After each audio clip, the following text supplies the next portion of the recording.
أشهد أن لا إله إلا الله وحده لا شريك له وأشهد أن محمدا عبده ورسوله أما بعد فأعوذ بالله من الشيطان الرجيم بسم الله الرحمن الرحيم الحمد لله رب العالمين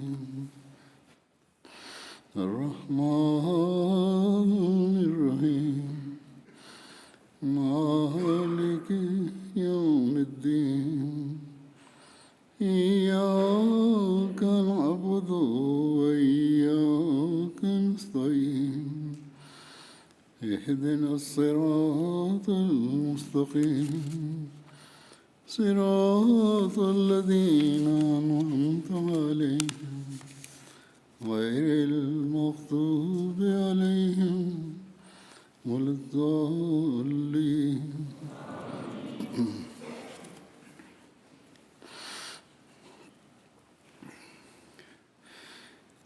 اللہ تعالیٰ کا آپ پر یہ بڑا احسان ہے، جماعت احمدیہ پر بڑا احسان ہے، یہاں آنے والے، اس ملک میں آنے والے لوگوں پر بڑا احسان ہے کہ اس نے آپ کو اس ترقی یافتہ ملک میں آنے کی توفیق عطا فرمائی، اور خاص طور پر گزشتہ چند سالوں میں پاکستان سے بہت سے احمدی یہاں آئے ہیں اور ابھی بھی آ رہے ہیں، جو پاکستان سے اس لیے ہجرت کر کے آئے کہ وہاں احمدیوں کے حالات سخت سے سختر ہوتے چلے جا رہے ہیں، اور اس وجہ سے وہاں رہنا مشکل ہو گیا تھا، اور اس لحاظ سے احمدیوں کو ان حکومتوں کا شکر گزار ہونا چاہیے جنہوں نے بہت سے مظلوم احمدیوں کو یہاں رہنے کی جگہ دی۔ لیکن سب سے بڑا احسان جو اللہ تعالیٰ نے ہم احمدیوں پر کیا ہے وہ یہ ہے کہ اس نے ہمیں زمانے کے امام اور آن حضرت صلی اللہ علیہ وسلم کے عاشق صادق کو ماننے کی توفیق عطا فرمائی ہے۔ بس اس کے لیے ہم خدا تعالیٰ کا جتنا بھی شکر کریں وہ کم ہے، اور اللہ تعالیٰ کی شکر گزاری یہ ہے کہ ہم اللہ تعالیٰ کے حکموں پر چلیں، اللہ تعالیٰ کی عبادت کے بھی حق ادا کرنے والے بنے اور اس کی مخلوق کے بھی حق ادا کرنے والے بنے، اور یہ تبھی ممکن ہے جب ہم حضرت مسیح موعود علیہ السلام کی بیعت کا حق ادا کرنے والے بنیں گے، کیونکہ اس زمانے میں حضرت مسیح موعود علیہ السلام ہی وہ رہنما ہیں جنہوں نے حضرت محمد رسول اللہ صلی اللہ علیہ وسلم کی پیشگوئی کے مطابق اسلام کی حقیقی تعلیم پر ہمیں چلانا ہے۔ بس اس بات کو ہر احمدی کو اپنے سامنے رکھنا چاہیے کہ اب حقیقی اسلام کی تعلیم ہمیں حضرت مسیح موعود علیہ السلام کے ذریعے ہی مل سکتی ہے، کیونکہ آپ علیہ السلام ہی وہ شخص ہیں جن کو اس زمانے میں اللہ تعالیٰ نے قرآن کریم کے علوم و معارف عطا فرمائے اور اسلام کا حقیقی علم عطا فرمایا ہے۔ آپ ہی وہ شخص ہیں جو حضرت محمد رسول اللہ صلی اللہ علیہ وسلم کے حقیقی عاشق ہیں، اور حضرت صلی اللہ علیہ وسلم کی تعلیم اور سنت کے مطابق اپنی جماعت کی تربیت کرنا چاہتے ہیں۔ بس ہمیں حقیقی مسلمان بننے کے لیے اب حضرت مسیح علیہ الصلوۃ والسلام کی طرف ہی دیکھنا ہوگا، اور آپ علیہ السلام کے بتائے ہوئے طریق کے مطابق اپنی زندگیوں کو ڈھالنا ہوگا، اپنے ایمان کو مضبوط کرنا ہوگا، آپ علیہ السلام کی بعثت پر ایمان و یقین کامل کرنا ہوگا، آپ کو حکم و عدل ماننا ہوگا، اس یقین پر قائم ہونا ہوگا کہ اب آپ کے بتائے ہوئے طریق پر چل کر ہی انسان اسلام کی حقیقی تعلیم پر چل سکتا ہے۔ چنانچہ حضرت مسیح علیہ السلام اپنے پر کامل یقین اور ایمان پر قائم ہونے کی نصیحت کرتے ہوئے اپنی بیعت کرنے والوں کو فرماتے ہیں، جو شخص ایمان لاتا ہے اسے اپنے ایمان سے یقین اور عرفان ترقی کرنی چاہیے۔ صرف ایمان نہیں لے آئے بلکہ اس پہ یقین بھی پیدا ہونا چاہیے اور اس کا عرفان بھی حاصل ہونا چاہیے کہ کیوں ہم بیعت کر رہے ہیں، نہ یہ کہ پھر وہ ظن میں گرفتار ہو، پھر یہ نہیں ہے کہ بظنیاں نہ پیدا ہو جائیں دل میں کہ یہ کیوں ہوا اور یہ کیوں ہوا، سوال نہ اٹھنے شروع ہو جائیں۔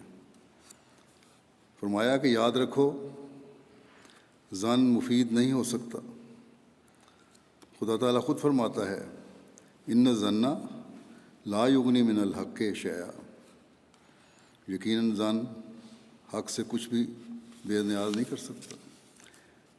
یقین ہی ایک ایسی چیز ہے جو انسان کو بامراد کر سکتی ہے، یقین کے بغیر کچھ نہیں ہوتا۔ اگر انسان ہر بات پر بظنی کرنے لگے تو شاید ایک دم بھی دنیا میں نہ گزارا کر سکے۔ فرمایا کہ وہ پانی نہ پی سکے کہ شاید اس میں زہر ملا دیا ہو، بازار کی چیزیں نہ کھا سکے کہ ان میں ہلاک کرنے والی کوئی شے ہو، پھر کس طرح وہ رہ سکتا ہے؟ زندگی گزارنی مشکل ہو جائے گی۔ یہ ایک موٹی مثال ہے۔ اسی طرح پر انسان روحانی امور میں اس سے فائدہ اٹھا سکتا ہے۔ فرمایا کہ اب تم خود سوچ لو اور اپنے دلوں میں فیصلہ کر لو کہ کیا تم نے میرے ہاتھ پر جو بیعت کی ہے اور مجھے مسیح موعود حکم اور عدل ماننا ہے، تو اس ماننے کے بعد میرے کسی فیصلے یا فعل پر اگر دل میں کوئی کدورت یا رنج آتا ہے تو اپنے ایمان کی فکر کرو۔ وہ ایمان جو خدشات اور توہمات سے بھرا ہوا ہے کوئی نیک نتیجہ پیدا کرنے والا نہیں ہوگا، لیکن اگر تم نے سچے دل سے تسلیم کر لیا ہے کہ مسیح موعود واقعی حکم ہے، تو پھر اس کے حکم اور فعل کے سامنے اپنے ہتھیار ڈال دو اور اس کے فیصلوں کو عزت کی نگاہ سے دیکھو، تا تم رسول اللہ صلی اللہ علیہ وسلم کی پاک باتوں کی عزت اور عظمت کرنے والے ٹھہرو۔ رسول اللہ صلی اللہ علیہ وسلم کی شہادت کافی ہے، وہ تسلی دیتے ہیں کہ تمہارا امام ہوگا، یعنی آنے والا مسیح موعود تمہارا امام ہوگا، تمہارے میں سے وہ حکم عدل ہوگا۔ اگر اس پر تسلی نہیں ہوئی تو پھر کب ہوگی؟ یہ طریق ہرگز اچھا اور مبارک نہیں ہو سکتا کہ ایمان بھی ہو اور دل کے بعض گوشوں میں بدظنیاں بھی ہوں۔ ظاہری طور پر یہ اظہار ہو کہ ہم ایمان بھی لے آئے، لیکن پھر بدظنیاں بھی پیدا ہو رہی ہوں بعض معاملات میں۔ فرمایا جن لوگوں نے میرا انکار کیا ہے اور جو مجھ پر اعتراض کرتے ہیں انہوں نے مجھے شناخت نہیں کیا، اور جس نے مجھے تسلیم کیا اور پھر اعتراض رکھتا ہے وہ اور بھی بدقسمت ہے کہ دیکھ کر اندھا ہوا۔ بس یہ ایمان کا معیار ہے جو ہم سب کا ہونا چاہیے۔ حضرت مسیح علیہ السلام نے ہی اپنے بعد خلافت کے جاری رہنے کی اطلاع دی تھی، اور صرف حضرت مسیح علیہ السلام نے ہی نہیں بلکہ حضرت صلی اللہ علیہ وسلم نے مسیح و مہدی کے آنے کے ساتھ خلافت کے تا قیامت جاری رہنے کی خبر دی تھی، اور خلافت احمدیہ حضرت مسیح علیہ السلام کے طریق کو ہی جاری رکھنے والا نظام ہے۔ اس حکم اور عدل کے فیصلوں کو ہی جاری رکھنے والا نظام ہے۔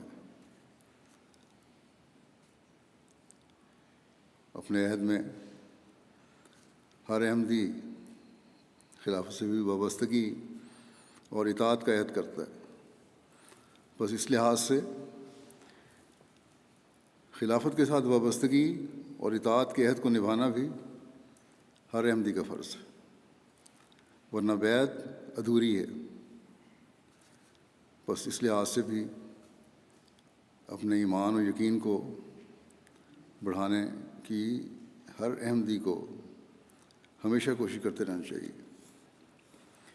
پھر جماعت کو قرآن کریم کو غور سے پڑھنے اور اسے سمجھنے کی طرف توجہ دلاتے ہوئے حضرت مسیح علیہ السلام فرماتے ہیں، میں بار بار اس امر کی طرف ان لوگوں کو جو میرے ساتھ تعلق رکھتے ہیں نصیحت کرتا ہوں کہ خدا تعالیٰ نے اس سلسلے کو کشف حقائق کے لیے قائم کیا ہے، کیونکہ بدون اس کے عملی زندگی میں کوئی روشنی اور نور پیدا نہیں ہو سکتا۔ فرمایا اور میں چاہتا ہوں کہ عملی سچائی کے ذریعے اسلام کی خوبی دنیا پر ظاہر ہو، جیسا کہ خدا نے مجھے اس کام کے لیے مامور کیا ہے۔ اس لیے قرآن کریم کو کثرت سے پڑھو، مگر نرا قصہ سمجھ کر نہیں، بلکہ ایک فلسفہ سمجھ کر پڑھو۔ بس ہر ایک کو اپنے جائزے لینے چاہیے، اس دنیا کی مصروفیات میں ڈوب کر کہیں ہم اپنے بیعت کے مقصد کو بھول تو نہیں رہے۔ حضرت مسیح علیہ السلام تو فرماتے ہیں کہ قرآن کریم کے علوم و معارف اور احکامات کو سمجھنے اور ان پر عمل کرنے کے لیے خدا تعالیٰ نے مجھے سمجھانے اور ان پر عمل کروانے کے لیے خدا تعالیٰ نے مجھے مامور کیا ہے، اور جو میرے سلسلہ بیعت میں داخل ہیں اس اہمیت کو سمجھیں اور قرآن کریم کے علوم و معارف پر غور کریں، اس کے معنی اور تفسیر کو سمجھنے کی کوشش کریں، اور یہ اس وقت تک نہیں ہو سکتا جب تک حضرت مسیح علیہ السلام کے روحانی خزانے کو بھی ہم سمجھنے اور پڑھنے کی کوشش نہیں کریں گے، آپ کے دیے لٹریچر کو بھی ہم سمجھنے اور پڑھنے کی کوشش نہیں کریں گے۔ ہم نے فرمایا کہ قرآن کریم کی قصہ کہانیاں نہیں ہیں بلکہ ضابطۂ حیات ہے، ایک لائحہ عمل ہے جس پر عمل کرنا ہر احمدی مسلمان کا فرض ہے۔ اگر ہم یہاں آ کر ان ملکوں میں آ کر اپنے اس مقصد کو بھول گئے اور دنیا کی مصروفیات میں ہی غرق ہو گئے، اپنے گھروں کے ماحول کو قرآن کریم کی تعلیم کے مطابق ڈھالنے کی کوشش نہ کی، تو ہماری اولادیں اور نسلیں دین سے دور ہوتی جائیں گی، اور یہ شکر گزاری کے بجائے اللہ تعالیٰ کے فضلوں کی نفی کرنے والی بات ہوگی۔ بس بہت غور اور سوچنے کی ضرورت ہے۔ ہر احمدی کے لیے، چاہے وہ پرانے احمدی ہیں، نئے احمدی ہیں، یہاں پیدا ہوئے احمدی ہیں، یا ہجرت کر کے آنے والے احمدی ہیں، کہ اللہ تعالیٰ کا قرب اور اس کی عبادت کا حق ادا کرنے اور اس کی کتاب کو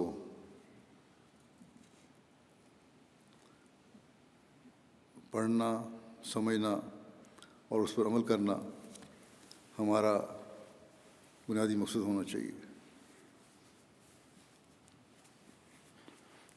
تبھی ہم حق بیعت ادا کر سکتے ہیں. جو ہجرت کر کے آئے ہیں وہ دنیا کی مخالفت سے تو یہاں آ کر بچ گئے ہیں، لیکن اگر دین پر چلنے والے اور قرآن کریم کو سمجھنے والے نہیں تو پھر اللہ تعالیٰ کے فضلوں کے وارث نہیں بن سکتے. اسی طرح جو نئے ہونے والے احمدی ہیں یا یہاں رہنے والے احمدی ہیں، پرانے احمدی، وہ بھی یاد رکھیں کہ صرف بیعت کرنے سے مقصد پورا نہیں ہوتا. مقصد تبھی پورا ہوگا جب ہم اپنے آپ کو اسلامی تعلیم کا حامل بنائیں گے، اور وہ اس وقت تک نہیں ہو سکتا جب تک ہم اللہ تعالیٰ کی کتاب کو پڑھیں اور سمجھیں گے نہیں. حضرت مسیح موعود علیہ السلام فرماتے ہیں، میں سچ سچ کہتا ہوں کہ یہ ایک تقریب ہے جو اللہ تعالیٰ نے سعادت مندوں کے لیے پیدا کر دی. مبارک وہی جو اس سے فائدہ اٹھاتے ہیں. تم لوگ جنہوں نے میرے ساتھ تعلق پیدا کیا ہے، اس بات پر ہرگز مغرور نہ ہو جاؤ کہ جو کچھ تم نے پانا تھا پا چکے. یہ سچ ہے کہ تم ان منکروں کی نسبت قریب تر بسعادت ہو جنہوں نے اپنے شدید انکار اور توہین سے خدا کو ناراض کیا. اور یہ بھی سچ ہے کہ تم نے حسن ظن سے کام لے کر خدا تعالیٰ کے غضب سے اپنے آپ کو بچانے کی فکر کی. لیکن سچی بات یہی ہے کہ تم اس چشمے کے قریب آ پہنچے ہو جو اس وقت خدا تعالیٰ نے ابدی زندگی کے لیے پیدا کیا ہے. ہاں، پانی پینا ابھی باقی ہے، بس خدا تعالیٰ کے فضل و کرم سے توفیق چاہو کہ وہ تمہیں سیراب کرے، کیونکہ خدا تعالیٰ کے بدوں کچھ بھی نہیں ہو سکتا. خدا تعالیٰ کا فضل نہ ہو تو اس کے بغیر کچھ نہیں ہو سکتا. اس لیے اللہ تعالیٰ کا فضل ہمیشہ چاہو. فرمایا، یہ میں یقیناً جانتا ہوں کہ جو اس چشمے سے پیے گا وہ ہلاک نہ ہوگا، کیونکہ یہ پانی زندگی بخشتا ہے اور ہلاکت سے بچاتا ہے اور شیطان کے حملوں سے محفوظ کرتا ہے. اس چشمے سے سیراب ہونے کا کیا طریق ہے؟ یہی کہ خدا تعالیٰ نے جو دو حق تم پر قائم کیے ہیں ان کو بحال کرو اور پورے طور پر ادا کرو. ان میں سے ایک خدا کا حق ہے، دوسرا مخلوق کا.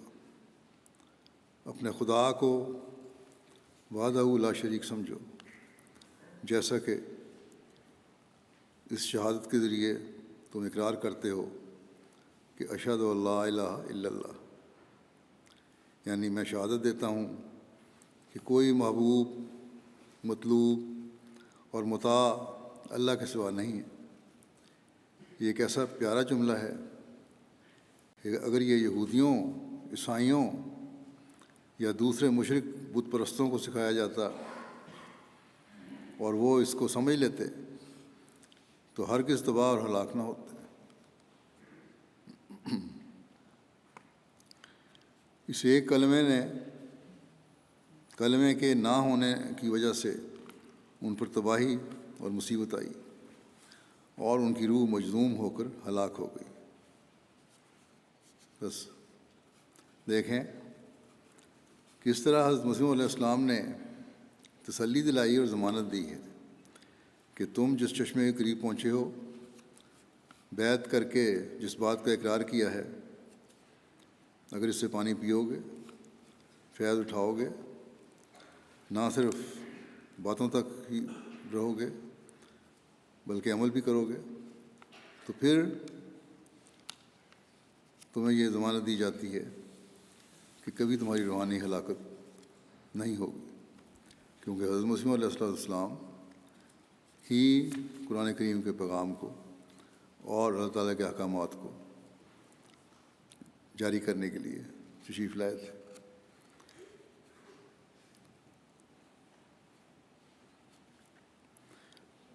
فرمایا کہ بس اس بات کو سمجھ لو کہ صرف بیعت کافی نہیں ہے، بلکہ اللہ تعالیٰ عمل کو چاہتا ہے، اور جو عمل کرے گا وہ اللہ تعالیٰ کے فضلوں سے خالی نہیں رہتا، کبھی ہلاک نہیں ہوتا۔ اور یہ عملی حالت اس وقت پیدا ہوگی جب اشہد ان لا الہ الا اللہ کا کلمہ تمہارے ظاہر و باطن کی آواز بن جائے گا۔ اللہ تعالیٰ سے زیادہ تمہیں کوئی محبوب نہ ہو، اللہ تعالیٰ کی رضا کے علاوہ کسی چیز کی طلب نہ ہو، اللہ تعالیٰ کے حکموں کی کامل اطاعت ہو۔ اب ہر ایک اس بات سے اپنے جائزے لے سکتا ہے کہ کیا جب ہم کلمہ پڑھتے ہیں تو کیا واقعی اللہ تعالیٰ ہمیں سب چیزوں سے زیادہ محبوب ہے، اس کی رضا حاصل کرنا ہمارا مقصود ہے، واقعی ہم اللہ تعالیٰ کے حکموں کی کامل اطاعت کر رہے ہیں؟ اگر نمازوں کے وقت ہمیں نمازیں پڑھنے کی طرف فوری توجہ نہیں ہوتی، اگر ہم اپنا دنیاوی کام چھوڑ کر اللہ تعالیٰ کی آواز پر فوری لبیک کہتے ہوئے نماز کے لیے حاضر نہیں ہوتے، تو منہ سے کلمہ پڑھ رہے ہیں لیکن ایک مخفی شرک ہمارے دل میں ہے، ہمارے دنیاوی کاروبار خدا تعالیٰ کے مقابلے پر کھڑے ہیں۔ ایک مومن تو اس یقین پر قائم ہوتا ہے اور ہونا چاہیے کہ میرے کاروبار میں برکت، میرے کام میں برکت اللہ تعالیٰ کے فضل سے پڑتی ہے اور پڑھنی ہے۔ اور پھر یہ کس طرح ہو سکتا ہے کہ میرے دنیاوی کام اللہ تعالیٰ کی آواز کے مقابلے پر آ کر کھڑے ہو جائیں؟ اگر ایسا ہے تو ہم نے کلمے کی روح کو سمجھا ہی نہیں۔ ہم منہ سے تو اقرار کر رہے ہیں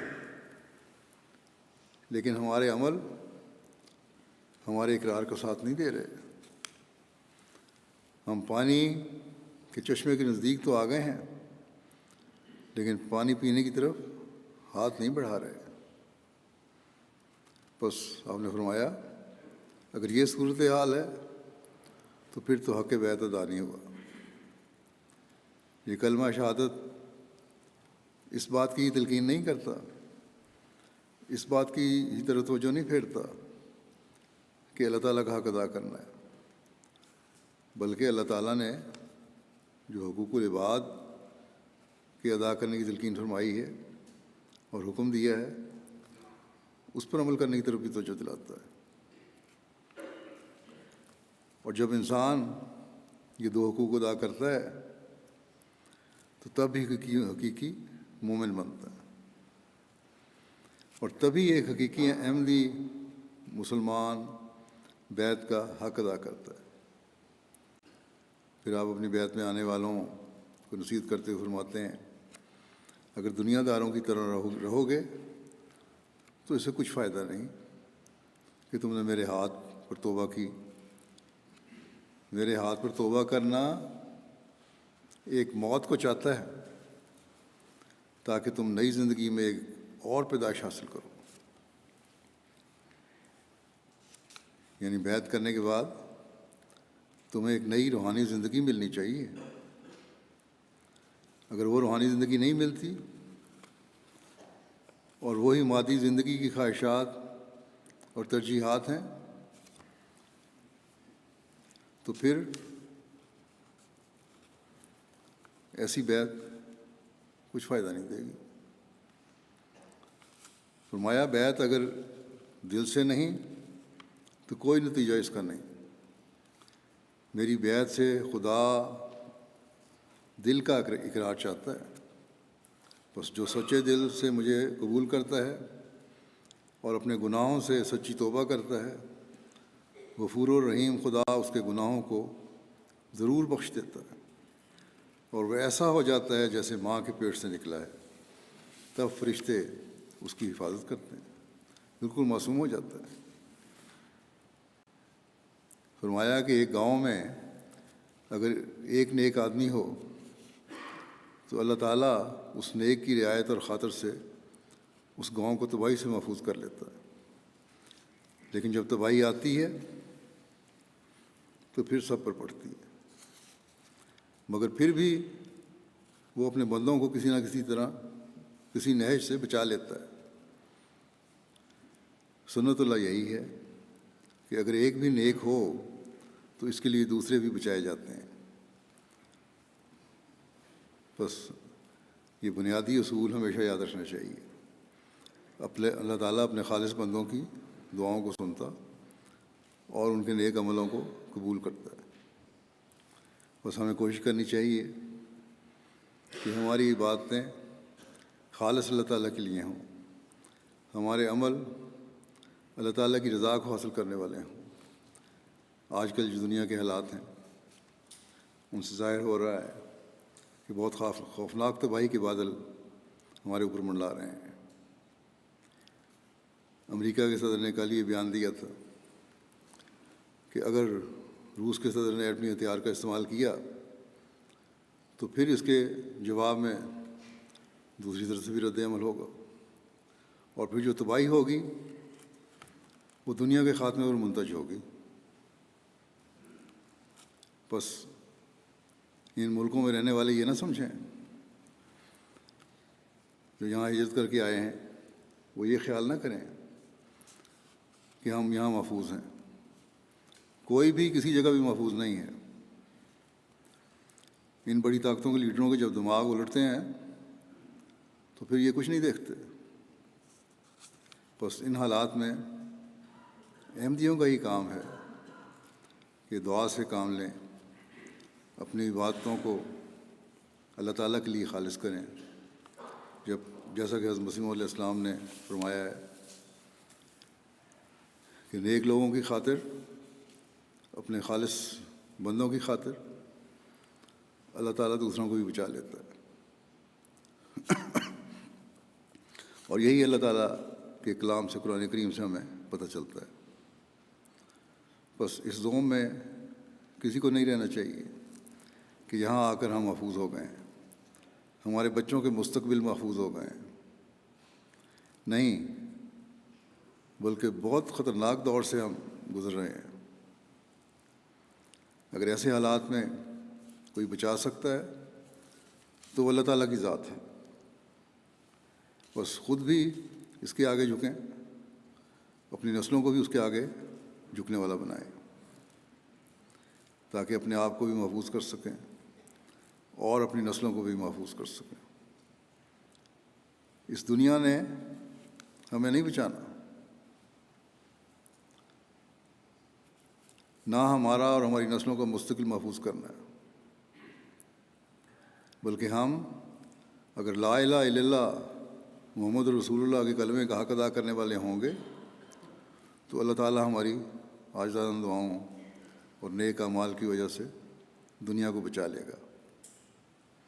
بس آج کل کے حالات میں اس حوالے سے بھی بہت دعائیں کریں. اس سے پہلے کہ دنیا کے حالات انتہا سے زیادہ بگڑ جائیں، حضرت مسیح علیہ السلام فرماتے ہیں نیکی وہی ہے جو قبل از وقت ہے، اگر بعد میں کچھ کرے تو کچھ فائدہ نہیں۔ خدا نیکی کو قبول نہیں کرتا جو صرف فطرت کے جوش سے ہو۔ کشتی ڈوبتی ہے تو سب روتے ہیں، کشتی ڈوبنے لگے سب رونے لگ جاتے ہیں، اس سے پہلے ہاؤ ہو رہی ہوتی ہے۔ مگر رونا اور چلانا چونکہ تقاضا فطرت کا نتیجہ ہے، اس لیے اس وقت سود مند نہیں ہو سکتا، اور وہ اس وقت مفید ہے جو اس سے پہلے ہوتا ہے جب کہ امن کی حالت ہو۔ فرمایا یقیناً سمجھو کہ خدا کو پانے کا یہی گر ہے جو قبل از وقت چوکنا اور بیدار ہوتا ہے، ایسا بیدار کہ گویا اس پر بجلی گرنے والی ہے، اس پر ہرگز نہیں گرتی۔ اگر وہ بیدار ہوگا، یہ سوچے گا کہ بجلی گرنے والی ہے، تو پھر بجلی نہیں گرتی جتنے مرضی کڑکے ہو رہے ہوں۔ لیکن جو بجلی کو گرتے دیکھ کر چلاتا ہے اس پر گرے گی اور ہلاک کرے گی۔ وہ بجلی سے ڈرتا ہے نہ خدا سے۔ بس بڑے واضح طور پر حضرت مسیح علیہ السلام نے ہمیں تنبیہ کر دی کہ خدا تعالیٰ سے تعلق پیدا کرنا ہے تو اب کرو۔ ابھی تو خطرے کے بادل ذرا سے اٹھے ہیں، یا کم از کم ایسے ہیں کہ اگر چاہیں تو کنٹرول کیے جا سکتے ہیں، لیکن کسی وقت بھی یہ پھیل سکتے ہیں۔ بس آج احمدیوں کا ایمان اور اللہ تعالیٰ سے تعلق اور دعائیں دنیا کو تباہی سے بچا سکتی ہیں۔ دنیا کی ہمدردی دل میں پیدا کر کے دعا کریں، اپنے اپنے دائرے میں دنیا کو سمجھائیں کہ اگر حقوق اللہ اور حقوق العباد کی طرف توجہ نہیں دی تو یہ خوبصورت دنیا ویرانیوں میں بدل سکتی ہے۔ بس ہر احمدی اس سوچ کے ساتھ اپنے فرض ادا کرنے کی کوشش کرے۔ دعاؤں کی طرف مزید توجہ دلاتے ہوئے حضرت مسیح علیہ السلام فرماتے ہیں دیکھو تم لوگ کچھ محنت کر کے کھیت تیار کرتے ہو تو فائدے کی امید ہوتی ہے، اس طرح پر امن کے دن محنت کے لیے ہیں۔ اگر اب خدا کو یاد کرو گے تو اس کا مزہ پاؤ گے، اگرچہ دنیا کے کاموں کے مقابلے میں نمازوں میں حاضر ہونا مشکل کام معلوم ہوتا ہے۔ آپ نے واضح فرما دیا، دیکھو دنیا کے کاموں کے مقابلے میں نمازوں میں حاضر ہونا بڑا مشکل لگتا ہے بعض دفعہ، اور تہجد کے لیے اور بھی مشکل ہے۔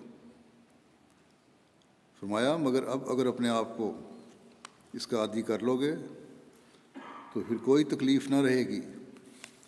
اگر دعائیں کرو گے تو وہ کریم اور رحیم خدا احسان کرے گا۔ فرمایا دیکھو اب کام تم کرتے ہو، یعنی دنیاوی کام بھی کرتے ہو، اپنی جانوں اور کنبہ پر رحم تم کرتے ہو، ان کی ضروریات کی فکر کرتے ہو، بچوں پر تمہیں رحم آتا ہے، جس طرح اب ان پر رحم کرتے ہو۔ یہ بھی ایک طریق ہے، یعنی دنیاوی لحاظ سے جو تم رحم کرتے ہو ایک طریقہ اور بھی ہے۔ وہ کیا طریق ہے کہ نمازوں میں ان کے لیے دعائیں کرو، رکوع میں بھی دعا کرو، پھر سجدے میں دعا کرو کہ اللہ تعالیٰ اس بلا کو پھیر دے اور عذاب سے محفوظ رکھے۔ جو دعا کرتا ہے وہ محروم نہیں رہتا۔ یہ کبھی ممکن نہیں ہے کہ دعائیں کرنے والا غافل پلید کی طرح مارا جاوے۔ اگر ایسا نہ ہو تو خدا کبھی پہچانا ہی نہ جاوے۔ وہ اپنے صادق بندوں اور غیروں میں امتیاز کر لیتا ہے، ایک پکڑا جاتا ہے دوسرا بچایا جاتا ہے۔ غرض ایسا ہی کرو کہ پورے طور پر تم میں سچا اخلاص پیدا ہو جاوے۔ وہ یہ باتیں اس زمانے میں آپ نے کہی تھیں جب تعاون کی وبا پھیلی ہوئی تھی، لیکن آج کل بھی عالمی تباہی کے جو آثار نظر آ رہے ہیں، جیسا کہ میں نے کہا، اس کے لیے ضروری ہے کہ ہم اللہ تعالیٰ کے حضور خاص طور پر جھکیں، اور یہی ایک راستہ ہے اپنے آپ کو محفوظ کرنے کا، دنیا کو محفوظ رکھنے کا۔ پھر جماعت کو اعلیٰ اخلاق کی نصیحت بھی آپ نے خاص طور پر فرمائی، کیونکہ اعلیٰ اخلاق دکھانا بھی اللہ تعالیٰ کے حکموں میں سے ایک حکم ہے۔ چنانچہ آپ علیہ السلام فرماتے ہیں، اخلاق کا درست کرنا بڑا مشکل کام ہے۔ جب تک انسان اپنا مطالعہ نہ کرتا رہے، یہ اصلاح نہیں ہوتی۔ اپنا جائزہ نہ لیتے رہو، اپنی باتیں جو تم کرتے ہو سارا دن، جس طرح زندگی گزاری دن گزار رہے ہو، اس کا جائزہ نہ لو، کیا اچھائی کی، کیا برائی کی، کیا نیک باتیں کی، کیا غلط باتیں کی، اس وقت تک اصلاح نہیں ہو سکتی جب تک جائزہ نہ ہو۔ فرمایا زبان کی بد اخلاقیاں دشمنی ڈال دیتی ہیں، اس لیے اپنی زبان کو ہمیشہ قابو میں رکھنا چاہیے۔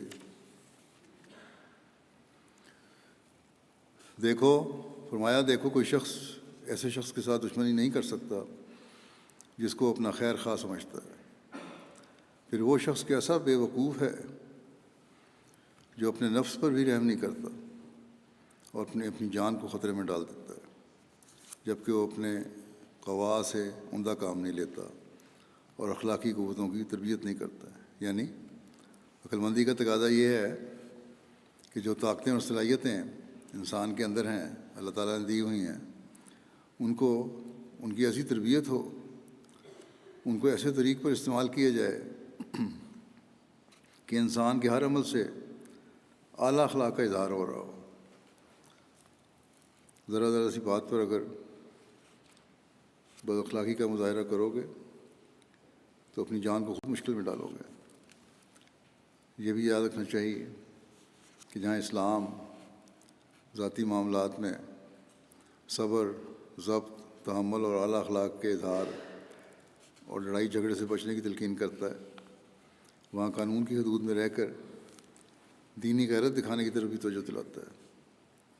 چنانچہ حضرت مسیح علیہ السلام اس دینی غیرت کے اظہار کی طرف توجہ دلاتے ہوئے فرماتے ہیں، وہ شخص جو سلسلہ عالیہ یعنی دین اسلام سے اعلانیہ باہر ہو گیا ہے اور وہ گالیاں نکالتا ہے اور خطرناک دشمنی کرتا ہے، اس کا معاملہ اور ہے۔ جیسے صحابہ کو مشکلات پیش آئے اور اسلام کی توہین انہوں نے اپنے بعض رشتہ داروں سے سنی، تو پھر باوجود تعلقات شدیدہ کے یعنی گہرے تعلقات ہونے کے باوجود، قریبی تعلقات ہونے کے باوجود ان کو اسلام مقدم کرنا پڑا۔ فرمایا ایک شخص جو اسلام کا سخت دشمن ہے، رسول اللہ صلی اللہ علیہ وسلم کو گالیاں دیتا ہے، وہ اس قابل ہے کہ اس سے بیزاری اور نفرت ظاہر کی جاوے۔ لیکن اگر کوئی شخص اس قسم کا ہو کہ وہ اپنے اعمال میں سست ہے، تو وہ اس قابل ہے کہ اس کے قصور سے درگزر کیا جاوے اور اس سے تعلقات پر زد نہ پڑے جو وہ رکھتا ہے۔ ہاں، اگر مخالفت نہیں کر رہا کوئی تو پھر اس سے تعلقات رکھو، اچھے تعلقات رکھو، لیکن جو کھل کے مخالفت کر رہا ہے، جو اسلام کو اور حضرت صلی اللہ علیہ وسلم کو گالیاں دے رہا ہے، باوجود سمجھانے کے بعد نہیں آ رہا، تو پھر وہاں دینی غیرت دکھانی چاہیے۔ اور یہی اسی طرح پر ہر احمدی کو حضرت مسیح علیہ السلام کے معاملے میں بھی غیرت دکھانی چاہیے۔ جو شخص حضرت مسیح علیہ السلام کے خلاف باوجود سمجھانے کے دریدہ دینے سے باز نہیں آتا، اس سے بھی ہم دوستی کا ہاتھ نہیں بڑھا سکتے، اور نہ کسی احمدی کی غیرت کی برداشت کرتی ہے۔ بہت سے آپ میں سے ہیں جو یہاں پاکستان سے آئے ہیں، انہیں ذاتی تجربہ ہے کہ کس قسم کی غلیظ زبان حضرت مسیح علیہ السلام کے خلاف وہاں نام نہاد ملا استعمال کرتے ہیں۔ اگر ہمیں کہا جائے کہ ان سے محبت کا اظہار کیا جائے یا ان کے شر ان پر الٹنے کے لیے دعا نہ کی جائے، تو یہ ہماری غیرت گوارا نہیں کرتی۔ وہی اصول جیسا مسلموں نے بتایا یہاں بھی چلے گا۔ ہاں، ہم ایسے لوگوں کے خلاف بھی قانون ہاتھ میں نہیں لیتے، کیونکہ یہ بھی اسلامی تعلیم کا حصہ ہے کہ کسی بھی صورت میں قانون اپنے ہاتھ میں نہیں لینا۔ پھر حضرت مسیح علیہ السلام نے ایک اور خوبی جو ایک احمدیوں میں ہونی چاہیے بیعت کے بعد بیان فرمائی۔ آپ نے فرمایا کہ آپس میں محبت اور اخوت پیدا کرو۔ اس کی تعلیم دیتے ہوئے آپ فرماتے ہیں کہ ہماری جماعت کو سرزبدی نہیں آئے گی جب تک وہ آپس میں سچی ہمدردی نہ کریں۔ جو پوری طاقت دی گئی ہے وہ کمزور سے محبت کرے، یعنی جو بھی صلاحیتیں اور طاقتیں دی گئی ہیں اس کو استعمال میں لا کر کمزوروں سے محبت کرو، نہ کہ نفرت کا اظہار یا بیزاری کا اظہار۔ آپ فرماتے ہیں کہ میں جو یہ سنتا ہوں کہ کوئی کسی کی لغزش دیکھتا ہے تو اس کے اخلاق سے پیش نہیں آتا، بلکہ نفرت اور کراہت سے پیش آتا ہے۔ آپ نے فرمایا یہ طریق درست نہیں۔ آپ نے فرمایا جماعت تب بنتی ہے جب ایک دوسرے کی پردہ پوشی کی جائے اور حقیقی بھائیوں کی طرح ایک دوسرے سے سلوک کرو۔ آپ نے بڑے درد سے فرمایا کہ یہ طریق درست نہیں کہ جماعت میں اندرونی پھوٹ ہو۔ صحابہ نے بھی محبت و اخوت آپس میں پیدا کی اور ایک جماعت بن گئے۔ آپ اپنی جماعت کے افراد سے بھی یہی چاہتے ہیں کہ وہ آپس میں صحابہ کی طرح اخوت کا رشتہ قائم کریں۔ چنانچہ فرمایا اسی طرح پر خدا تعالیٰ نے یہ سلسلہ قائم کیا ہے، یعنی جس طرح صحابہ کا سلسلہ تھا، اور اس قسم کی اخوت وہ یہاں قائم کرے گا۔ خدا تعالیٰ پر مجھے بڑی امیدیں ہیں۔ فرمایا دیکھو، ایک دوسرے کا شکوہ کرنا، دل آزاری کرنا اور سخت زبانی کر کے دوسرے کے دل کو صدمہ پہنچانا اور کمزوروں اور عاجزوں کو حقیر سمجھنا سخت گناہ ہے۔ بس یہ اعلیٰ اخلاق ہیں کہ ایک دوسرے کے جذبات کا خیال رکھا جائے، اور جب یہ ہوگا تو تب ہی ہم حضرت مسیح علیہ السلام کی امیدوں پر پورا اتر سکتے ہیں، تب ہی ہم ان انعاموں کے وارث ہو سکتے ہیں جن کا وعدہ اللہ تعالیٰ نے آپ سے آپ کی جماعت کو متعلق فرمایا ہے۔ تبھی ہم اللہ تعالیٰ کے فضلوں کو حاصل کرنے والے بن سکتے ہیں۔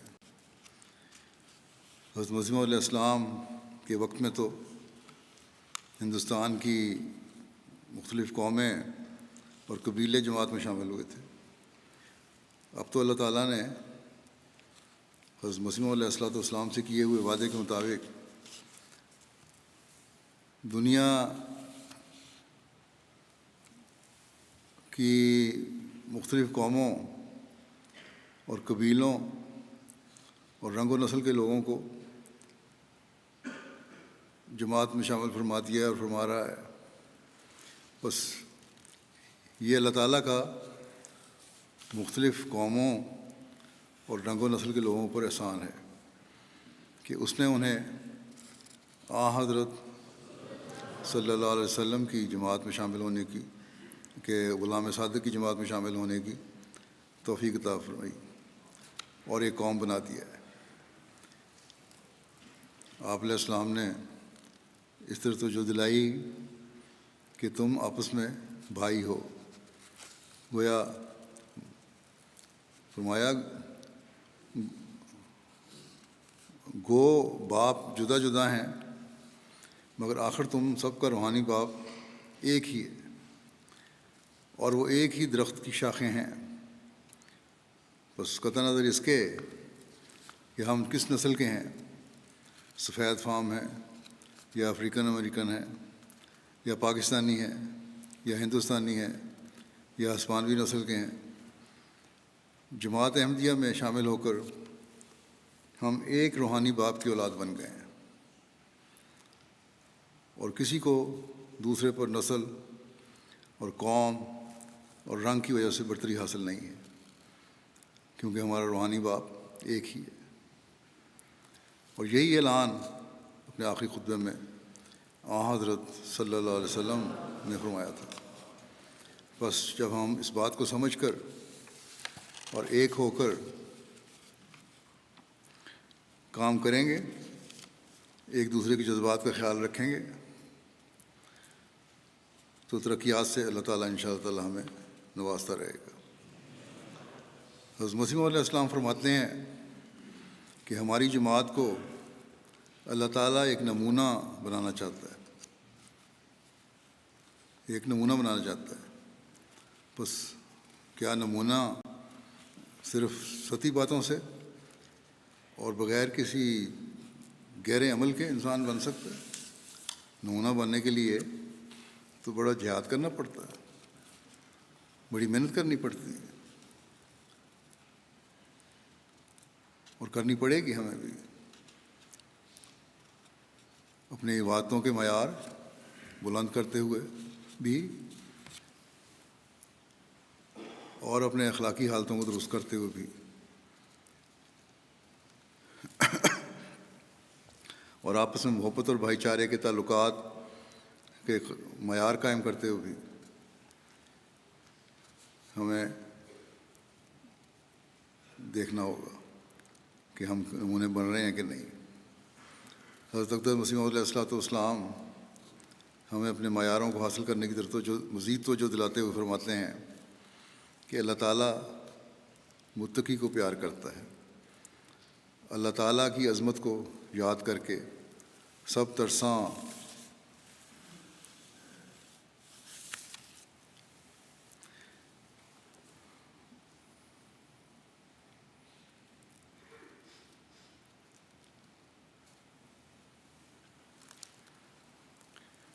فرمایا کہ اللہ تعالیٰ متقی کو پیار کرتا ہے، اللہ تعالیٰ کی عظمت کو یاد کر کے سب ترساں رہو، یعنی اللہ تعالیٰ کا خوف اور خشیت دل میں پیدا کرو، اور یاد رکھو کہ سب اللہ کے بندے ہیں، کسی پر ظلم نہ کرو، نہ تیزی کرو، نہ کسی کو حقارت سے دیکھو۔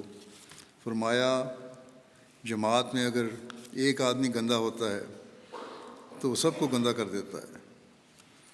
آپ نے فرمایا اعلیٰ قدریں اور اعلیٰ اخلاق اس وقت پیدا ہوتے ہیں جب دل میں تقویٰ ہو۔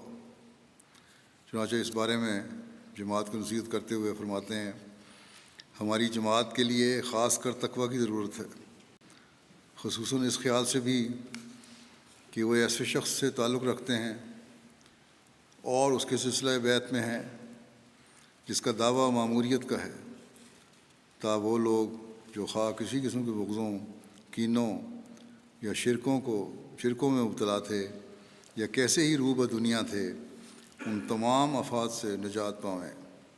پھر آپ نے فرمایا ہماری جماعت یہ غم کل دنیاوی غموں سے بڑھ کر اپنے جان پر لگائے۔ دنیا کے بڑے غم ہوتے ہیں انسان کو، لیکن فرمایا نہیں، یہ غم سب سے بڑھ کر تمہارے دل میں ہونا چاہیے۔ کیا غم؟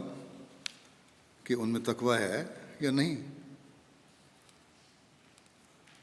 بس اگر ہم نے اپنا حق بیعت ادا کرنا ہے، اگر ہم نے اللہ تعالیٰ کے احسانوں پر اس کا شکر گزار ہونا ہے، تو ہمیں اپنی حالتوں کا ہر وقت جائزہ لینے کی ضرورت ہے۔ اللہ تعالیٰ ہمیں توفیق دے کہ ہم حضرت مسیح موعود علیہ السلام کی خواہش کے مطابق اپنی زندگیوں کو ڈھالنے والے ہوں، دین کو دنیا پر مقدم کرنے والے ہوں، اللہ تعالیٰ کی خشیت ہمارے اندر پیدا ہو جائے، اور ہم حقیقت میں اشہد ان لا الہ الا اللہ کا حق ادا کرنے والے بنیں، اور ہم آخرین کی اس جماعت میں شامل ہو جائیں جس کی خوشخبری اللہ تعالیٰ نے حضرت صلی اللہ علیہ وسلم کی کو عطا فرمائی تھی۔ اللہ تعالیٰ ہمیں اس کی توفیق عطا فرمائے۔ ابھی آتے ہوئے مجھے امیر صاحب نے یہ بھی بتایا کہ آج سے 28 سال پہلے آج کے دن ہی 14 اکتوبر کو اس مسجد کا افتتاح بھی ہوا تھا اور کھولی گئی تھی۔ یہ مسجد کو اب 28 سال ہو گئے ہیں۔ یہاں رہنے والے، اس علاقے میں رہنے والے پرانے احمدی بھی، نئے آنے والے بھی جائزہ لیں کہ ان 28 سالوں میں انہوں نے اپنی روحانیت کو میں کس حد تک ترقی کی ہے، کس حد تک اس مسجد کے حق کو ادا کرنے کی کوشش کی ہے۔ اللہ تعالیٰ آئندہ بھی کئی دہائیاں اور کئی صدیاں آپ اس مسجد میں آنے والوں کو مہیا فرماتا رہے اور یہ ہر قسم کی دنیاوی افات سے بھی بچی رہے۔ لیکن اصل حق تبھی ادا ہوگا جب ہم مسجدوں کے حق ادا کرتے ہوئے انہیں آباد کرنے کی بھی کوشش کریں گے۔ اللہ تعالیٰ اس کی بھی ہمیں توفیق عطا فرمائے۔